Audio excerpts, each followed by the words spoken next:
kúrọ̀lẹ́ bàbá wa a ní láti tún máa béèrè kí lorúkọ bàbá wa gbogbo gbogbo àgbáyé mọ̀ ní ẹ̀kọ́ fún wa ní kí ni àǹfààní tí a pé ní tàbátà dúró kí láǹfààní a lè rí níbẹ̀.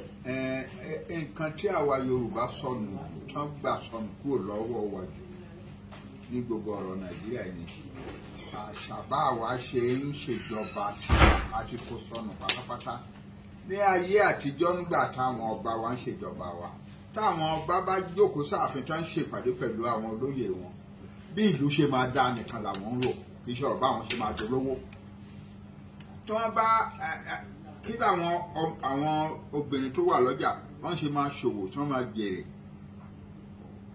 bí àwọn ọkùnrin tó ń lọ sóko bí wọ́n ṣe ní farapa lóko tí òjò máa rọ̀ tó ń jẹ́ àfipọ̀ ní ìlú táwọn náà lè jèrè àwọn obìnrin tí ó jọmọdé tí wọ́n á lè lóyún kan bímọ wọ́ọ́rọ́wọ́ àwọn ọmọ kéékèèké káìsàn burúkú má wá kọlù wọn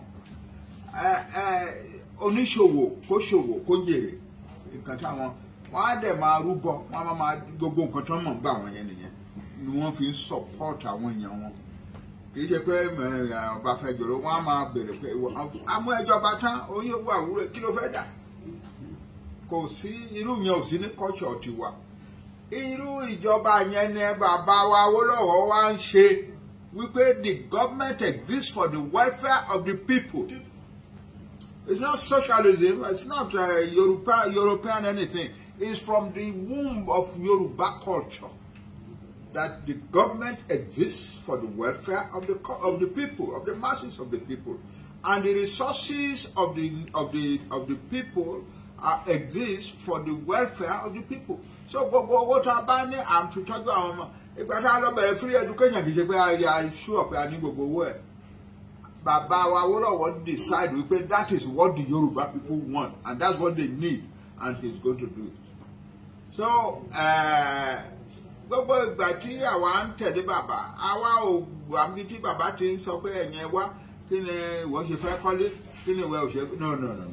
Ìgbà tí bàbá ń ṣe Premier Western Region nílé àwọn ní Òkè Àdó jáde sí Òkè Bọ́lá bẹ́ẹ̀ ni wọ́n ń gbé bẹ́ẹ̀ náà ń gbé wọn kò sí lè kò sí ẹnìkan kan tó lọ kọ́lé Premier's Lodge kan rẹpẹtẹ no.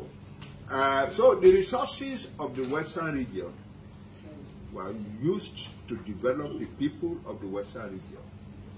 That is the system of government that we Yoruba people know.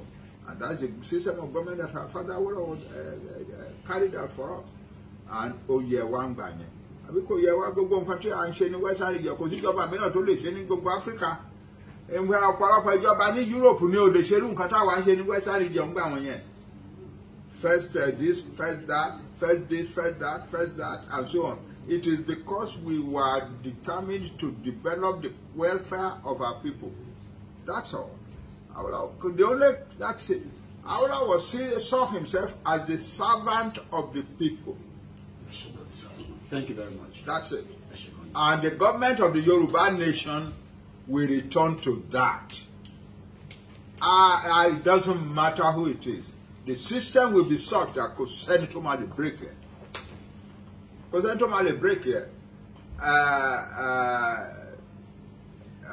our politicians will we are going to establish a system of government in Yoruba land that will be different from what they are doing now. That's it. Thank you very much. Okay.